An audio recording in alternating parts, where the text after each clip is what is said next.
Here we go with a Podful of Saints, number 22 for the season. What's that? 23-24 season, apparently.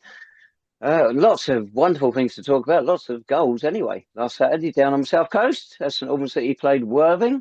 And we're going to mull over that. Leo is doing it. Lee Wood seems to be doing it with a glass of mulled wine. Hello, Tavs. Hello, Jacob. How are we, boys? Are we well?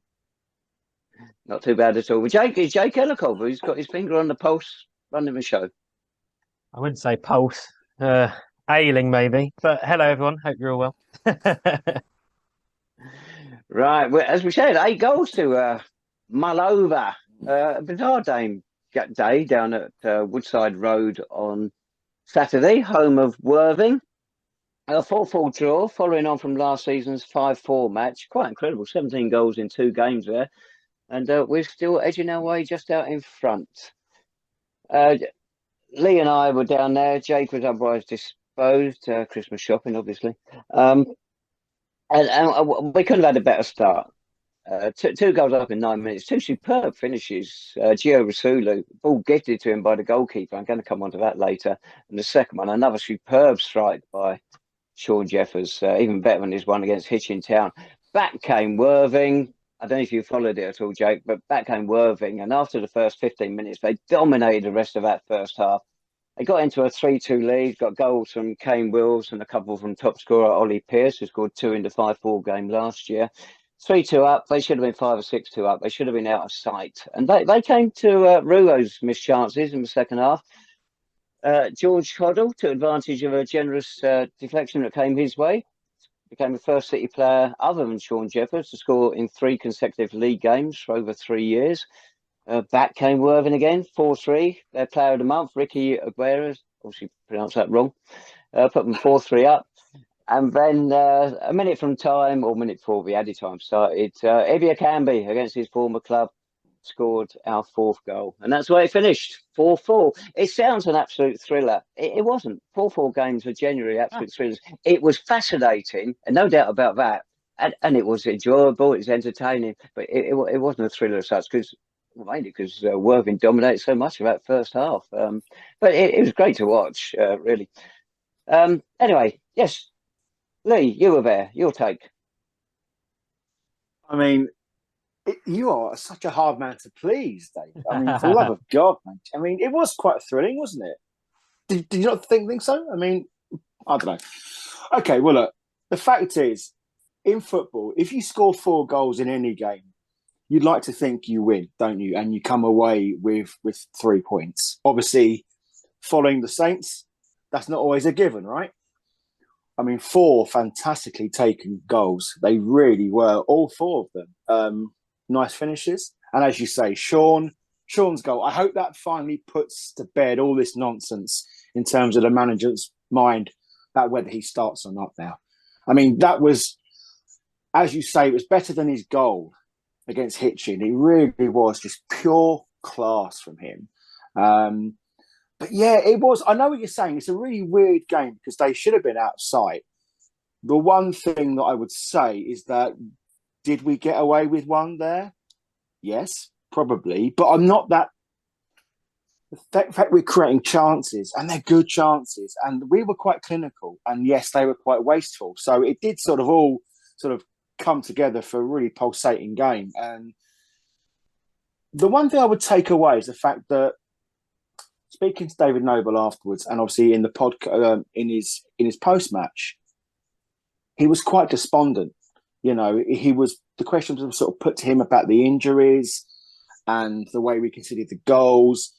But I'm thinking to myself, we scored 4 of the most majestic goals all season, and yet he didn't really touch on them.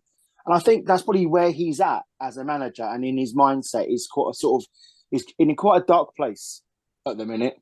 Is our manager, and rather than touch on the 4 fantastic goals which kept us in the game, he wanted to sort of talk about the injuries and if people are fit enough and are defending, and they're all valid points.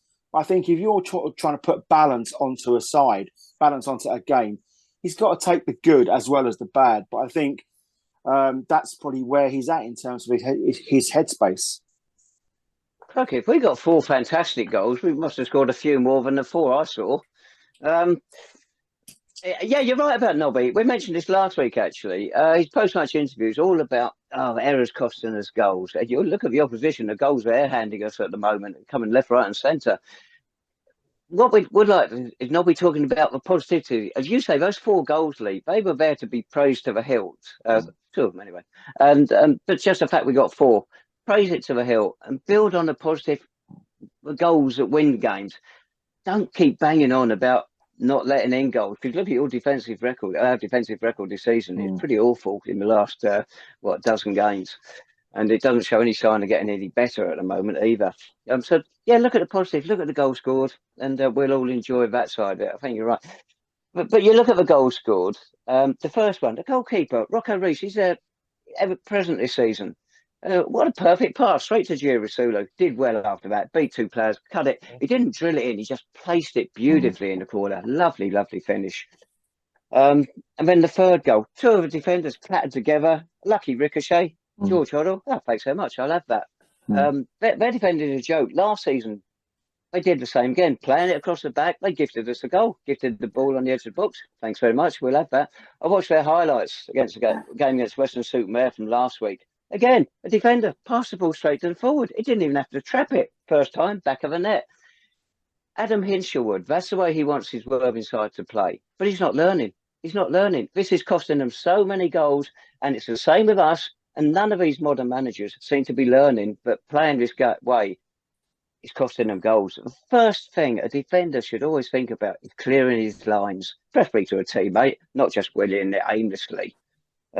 But they're being coached not to, and it's putting them under pressure. They then get stick from managers from the goals they give away, but it's the managers that are at fault. They're putting the players in this position.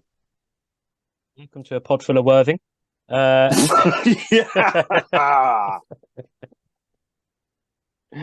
you following it at all, Jake? Sadly, yes. Well, I was trying to, intermittently, as my signal allowed. I mean, I saw we went 2-0 up, lost signal, came back 2-2. Lost it again, came back 3-2 down. So it was quite fun. But I have to say, not really unsurprised. I thought going there again, I thought it'd be a high-scoring game, and it proved to be. Watching the highlights back, the defending from both teams, I know we talked about don't be negative about the defending, but the defending from both teams was absolutely amazing at times. There was a comment earlier in one of our friends, Reese Wynn, who said it almost like 2 sort of Sunday league teams trying to defend on Saturday at times. And I mean, we talk about mistakes. I mean, our defending for their second goal, their equaliser, was absolutely amazing. So neither team's going to be keeping many clean sheets this season, I don't think. But I mean, the real disappointment for me was going 2-0 up so early on, and then sort of really just rolling over almost. That's the impression I got, it felt like. And then, as you said, Worthing could have easily run away with it by the end of half time. Good thing is, second half, we did show a little bit of determination, a bit of grit. And we did get a point. We probably didn't deserve that in the end. But, I think I'll happily come away with that point in the end, given the position we were in during points of that game. But it all comes back to being 2-0 up so early on. You just think, surely you can hold on to that. And just wasn't to be. No, Worthing, I've got something that would terrorise our defenders. I don't just mean the ball. Speed. Speed, and they use it really well. When they attack, if they did all their play on the halfway line forward, they would win a lot more games. They really would, because they are a threat. And in that respect, they were quite good to watch, Lee, weren't they? And maybe it should be said, we did well to keep them down to as few as we did, but I think it was more wasteful finishing on their part. It was wasteful finishing, woeful defending. I think as soon as they pulled a goal back, you could see those old ghosts were sort of just reappearing on the shoulders of our defenders. Not just our defenders, I've got to say, our midfielders didn't help themselves out either, because, you've got to, anyone who knows anything about football, you've got to defend from the midfield, you've got to defend from the front at times as well. But the ball was coming back towards our goal far too easily. The gaps in between our strikers and our midfield and our defenders, it's absolutely shocking. Absolutely shocking. Jacob and I, Offie, have different opinions of the word amazing, because defending, I wouldn't put that towards any of our play. in the latter end of that first half.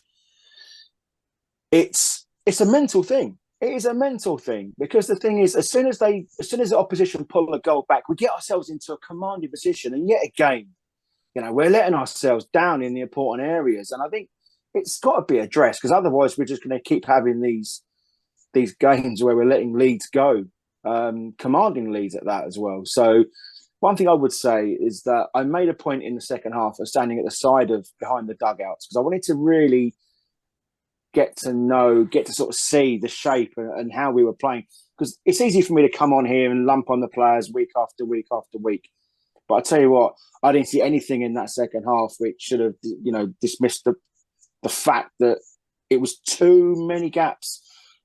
People weren't tracking back. They weren't putting in tackles. It was pretty shocking.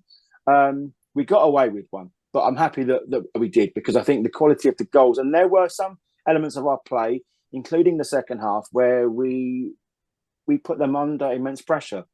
And I don't agree with not being the fact that we had enough chances to win it. But the fact of the matter is that, they could have been 6 or 7 goals up by the time we got our equalisers. So for that, I'm quite thankful. And it's a desert. Well, no, it's not a deserved point. It's a well-earned point. But I'll take it all day long. A couple of supporters said to me after the defeat of Bishop Stortford in the FA Trophy, they, like you, went behind the dugout, and they heard nothing there to change things when the game was going so much against us. They didn't see anything coming from the bench to change it, to get us back into it. Is that what you felt on Saturday, then, Lee? Two very contrasting elements. You've got former Saint Gary Elphick, who's the first team coach at Worthing, really directing his troops, barking out orders, talking to his captain, getting feedback, etc. David Noble, John Meeks, very quiet, hardly said a word. But, that doesn't mean it isn't working. It doesn't mean they're not doing their job. They were in conversation, constant conversation. And there was a bit of directing, but in comparison, chalk and cheese, really. And not every manager can be a baller and a hollerer and a shouter. But I think you couple that with his demeanour in the post-match. And at the minute, when you're down in a mire, you're looking for something, a little bit of strength, a little bit of, positivity. You're looking for inspiration from somewhere. He's got to step up from the manager.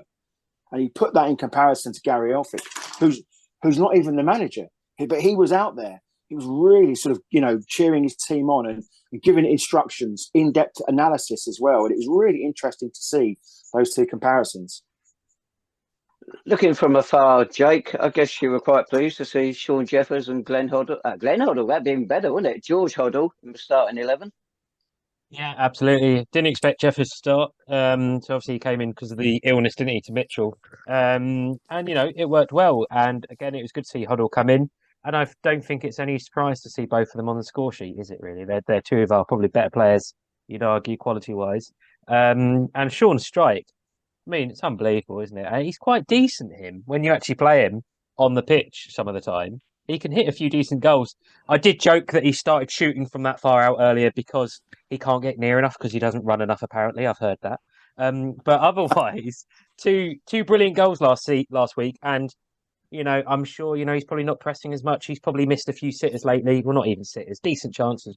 But he's almost playing himself into form now. Even if it's not spectacular form, it's still form that will score you goals and could edge these crucial games, reaching a crucial part of the season. We've now got 4 really tough games coming up, which I'm sure we'll get to. And those games could be decided by 1 or 2 Shaun Jeffers goals. Who knows? We got Chelsea City. Who did we beat 2-0 earlier in the season thanks to 2 goals from Shaun Jeffers? If you get Shaun Jeffers on form, you can score goals. And even if we're going to leak goals at the back at the minute, we talked about last week actually a little bit, that at least we know we can score goals when we apply ourselves, and we've got a much better chance with Shaun Jeffers on the pitch even. I was going to say on the bench, on the pitch, and we say this every week, but it's just proving to be fact again, isn't it? Shaun Jeffers scores goals. Well, you mentioned last week, Jake, about the psychological effect on the opposition, the negative psychological effect of having Shaun Jeffers out there for us. And there he is, got a couple of goals against Hitchin, got a screamer that one, a screamer again last had. He's our top scorer. they're going to look at the team sheet. They're going to see Shaun Jeffers again, and teams are going to be making plans how to deal with him. And I've got to say, Worthing, that first half, they treated him pretty roughly. They weren't taking prisoners off the ball, the holding, the pushing, and but I suppose all strikers get it now, particularly when you've got a reputation like that. Yeah, and absolutely. And because that goal is going to be shown across the socials as well. And it's going to show everybody that Shaun Jeffers is back, and that, you know, how he's been treated has gone for me. He's got to play, he's got to start. And if you give him that platform, he can really sort of take us forward, because we need, dare I say it, we need a talisman, you know, because we're not getting anything from the captain, the appointed captain. We're not getting anything from the manager, but we're getting something, you know, something to cheer from. And as you say, Tabs, he was getting kicked around. There's a few sort of digs in the ribs and there's a few shoves in the back, but he brushed it all off and scored another absolute belter. But hopefully now you can slowly see his confidence coming back, can't you? You know, he's starting to sort of get involved in the game a little bit more. And hopefully as we go in, as Jake said, into these 4 crucial games, we're going to need him on the pitch rather than sitting his ass on the bench. I think we can kiss goodbye to Nobby's experiment of Rasulo playing up front on his own. But what does Nobby do now? If Mitch is over his illness, does he bring him back in Saturday, play him alongside Shaun, or just be sat behind him? He's got something to think about there, hasn't he? Has he? I mean, Shaun starts. If Shaun starts, is how you line up just behind him or alongside him. I think you have to look at the balance of the side, and Mitch offers a great deal more at the minute than Gio does. Gio's a good player, but I think that Gio's a great player when you 2-0 up in the sunshine. You know, when you're sort of trying to fight your way back into a game, maybe things aren't going that way. I think Mitch is probably the person that I'd rather have. One thing I would say about Gio is that he's been quite selfless in his application for the side. He's done a good job wherever he's been told to play. That's not to say that he can't go back into the centre of the park, but again, it's just a matter of where you fit him in. I take it you got Blackman coming back in maybe if he's over his suspension. Who knows? But I think if Mitch is fit, Mitch comes straight back into the side for me. Same for you, Jake. And who goes out, of course. Well, yeah. I mean, that's the thing now. We've got a formation that maybe can't really fit all these players in at the minute. For me, you've got to bring Mitch in, because especially if you're playing Shaun and you want someone up front that's going to press, then surely you play Mitch alongside him, because then Mitch will do a lot of that running and hard work that Shaun doesn't necessarily do. But we also know they complement each other.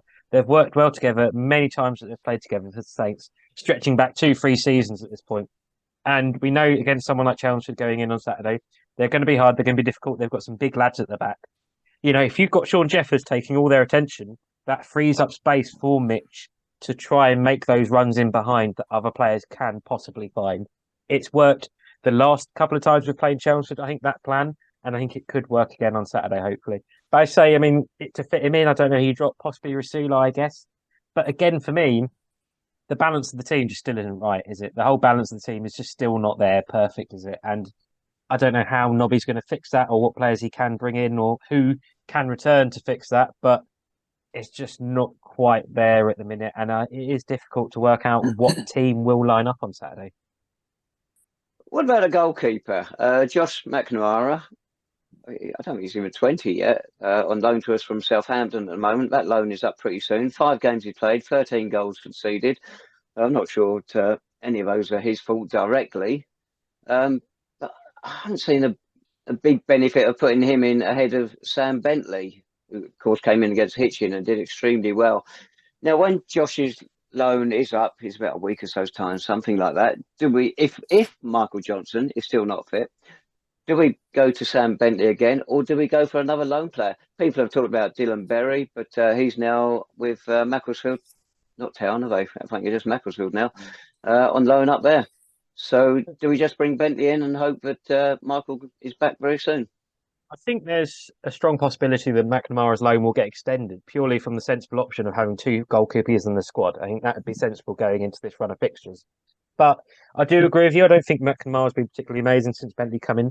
But then on the counterpoint, when I'm thinking about bringing Bentley back into the team, it doesn't exactly fill me with confidence either, bringing him in place of McNamara. Neither of them has been particularly amazing for me so far. Although Bentley's made some decent saves, but he also had a few worrying moments, a few, unsure about the defence, looking a bit worried with him as well.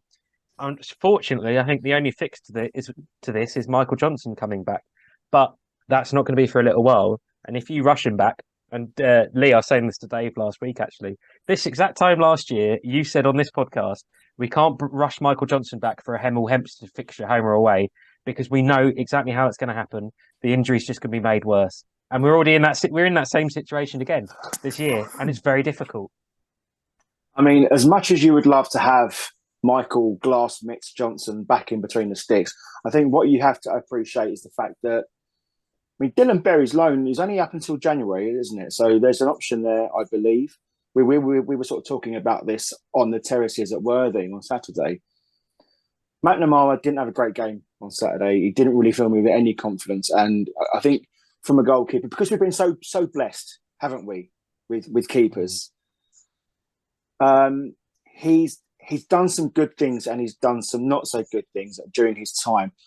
I just don't know if it's an obvious upgrade from Bentley, but it's one that I'm comfortable to have. I think Bentley is an excellent shot stopper, but probably needs to be a bit more commanding. And because McNamara's got that sort of quality, that league club experience, maybe, as Jake said, give him another month or so, and then, because the worst thing he wants to sort of do is throw MJ in, and it's all going to come cascading down.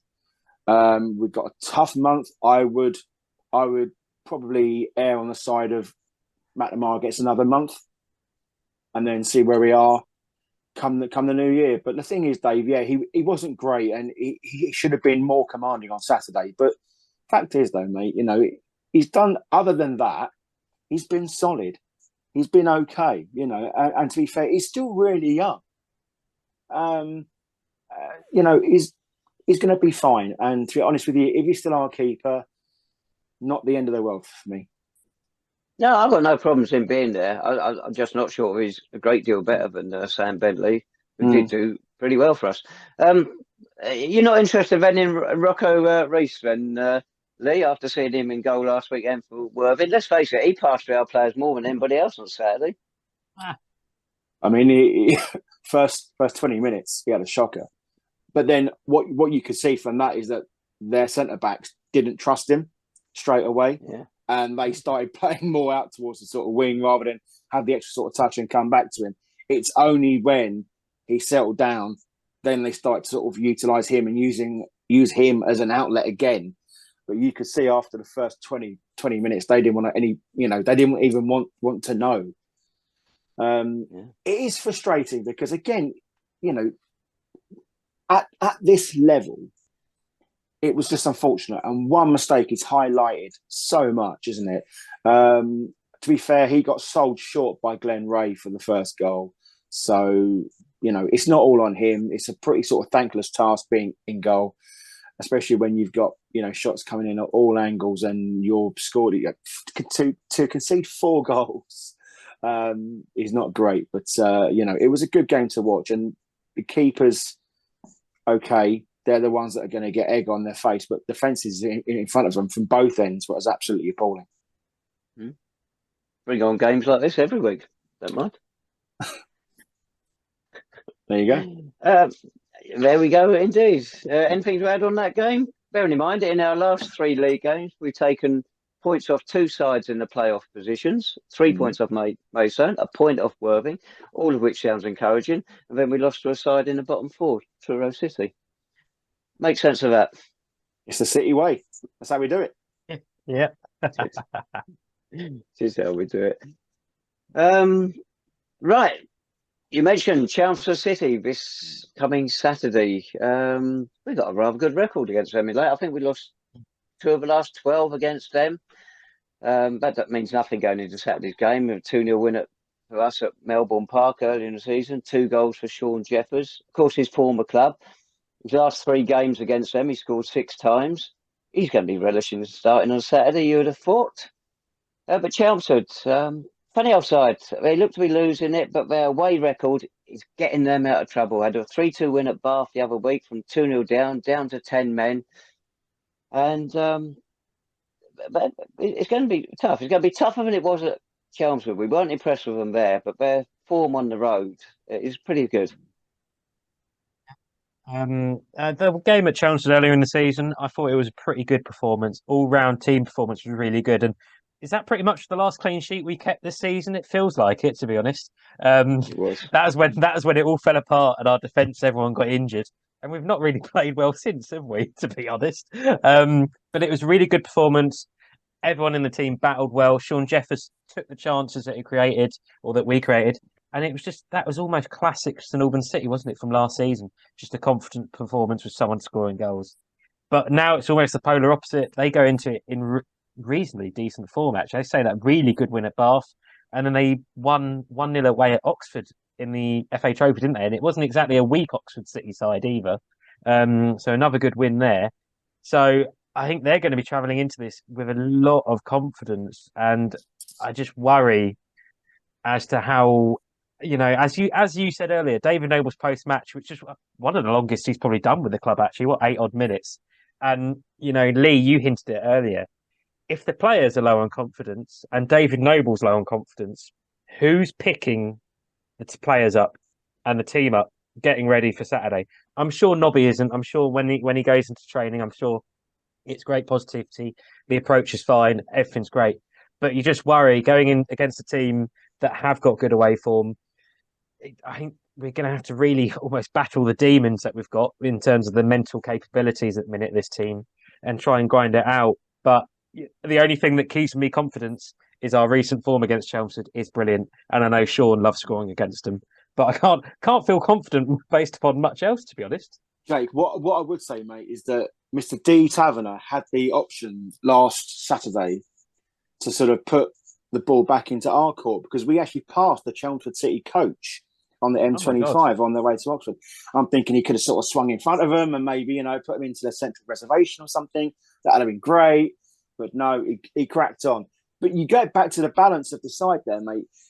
When we had them in the playoffs, he started Mitch up front and it didn't work out. Mitch was getting battered all over the place. And it wasn't until Jeff has come on that we had a bit more bite up front. And then sort of fast forward to when we played them at their place this season, that combination of Jeffers and Mitch worked really well. There was some nice through balls, and you could almost sort of sense there was that partnership, getting the old band back sort of together, and we caused them problems. And as you say, it was our first real outing of those two playing together, which really rewarded us with 3 points.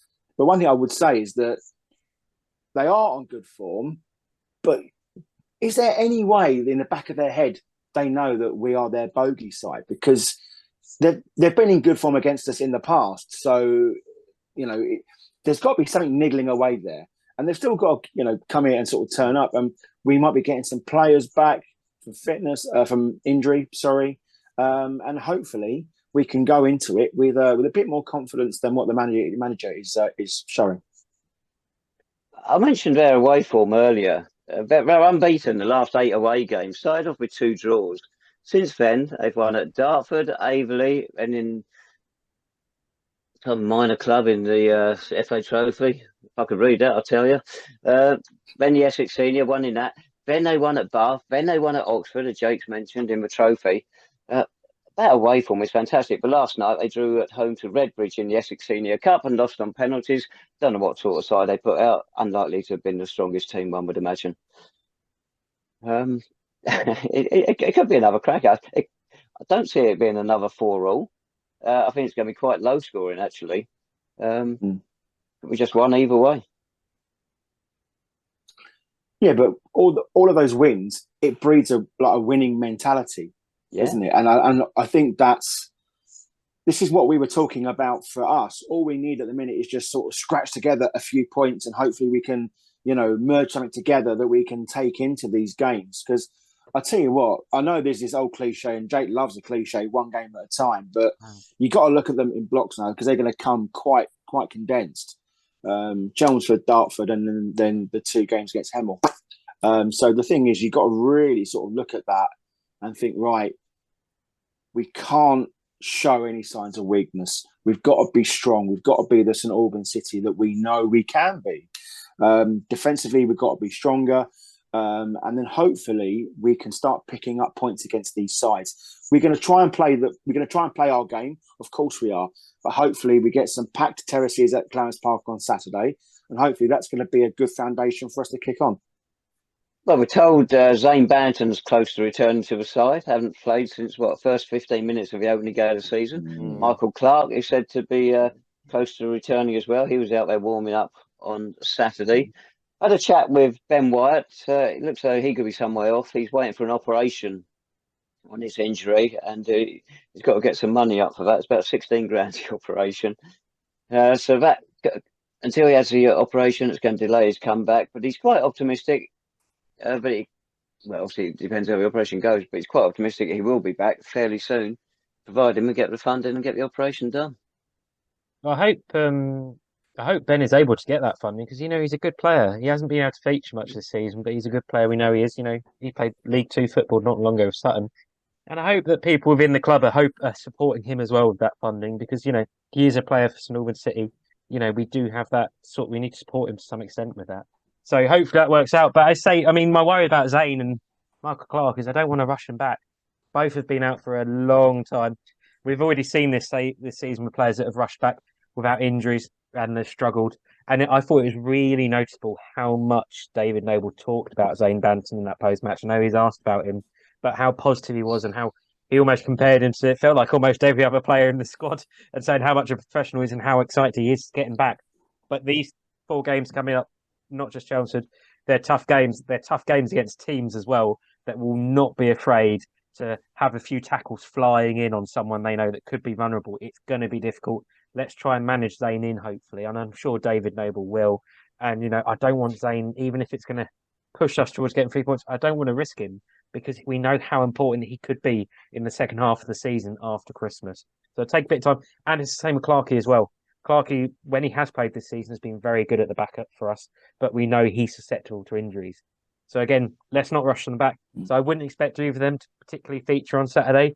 So I think it's going to be as we were from the squad, really. And I'm not sure what David Noble can do apart from probably starting Shaun Jeffers and bringing in Mitchell Weiss. Here we go. Any predictions for Saturday then? Bearing in mind, you might want to consider this before you make your predictions. In this order, the goals we've conceded the last 4 league games have been 1, 2, 3, and 4. Okay.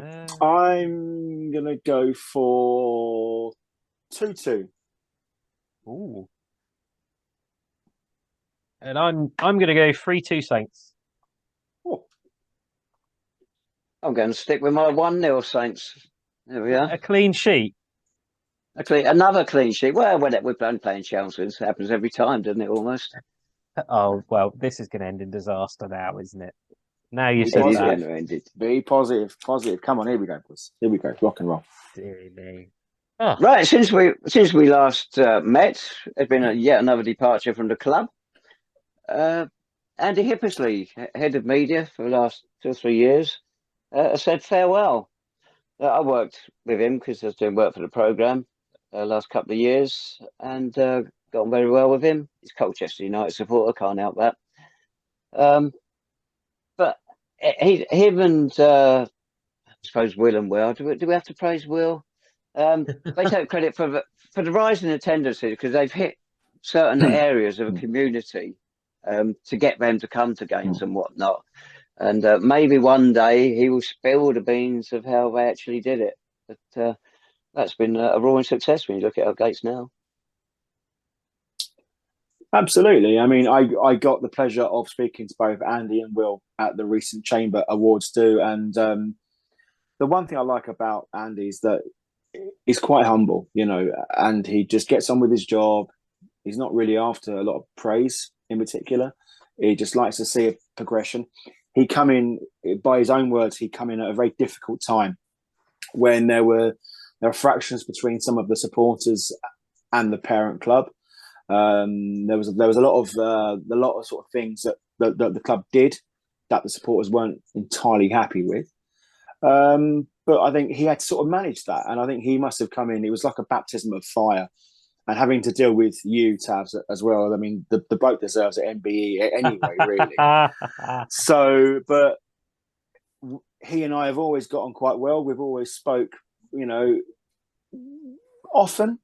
But he's always been top sort of draw for us. He's always tried to, involve himself with the supporters to build those bridges back up that were sort of previously burnt, if you like. And he's been fantastic for the club. And what I would say is he's got a young family. I share his burden. I know what that's sort of like. So well done, Andy, because you've done this club a great service, mate, and I think that should be recognised. So well done, and enjoy your well-deserved time off. Did you have much doings with him, Jake? I know you had conversations here and there, but I don't suppose you really worked with him, did you? Yeah, I did before I stepped away from the media team. Andy was already there, sort of helping out, doing bits and pieces, and yeah, he was always a pleasure to work with. And I think the main thing is, well, you both said it really is, he helped build bridges and sort of bring supporters back to the club. Not just supporters that, were annoyed by decisions by the club around the club, but also supporters in the community, like you said earlier, and brought in, fans then. They really made the most of that FA Cup run and the Forest Green game. And ever since then, they've managed to really use that as a springboard to build upon what we'd achieved. And I think Andy will always receive, great praise for that. And I think the great thing about Andy was no supporter, to be honest, disliked him. And I think that's a great compliment at Norwood City, given our experience, Lee and Dave, when we were in the media team of the club, and, every fan would never be particularly happy with this or that, etc.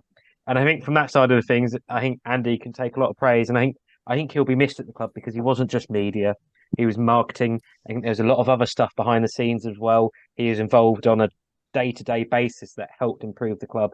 And I think that will be missed. One thing I will say is that when you and I were part of the media team, Jake, the most shit we ever got was probably from Tavs. So it was, it was just, what goes around comes around, boys. It's just a circle of disease and light. Oh, if only those bridges weren't still burnt, they are.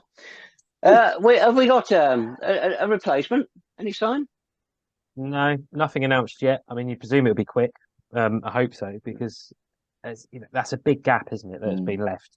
Oh, yeah. Just hope it's got to be true.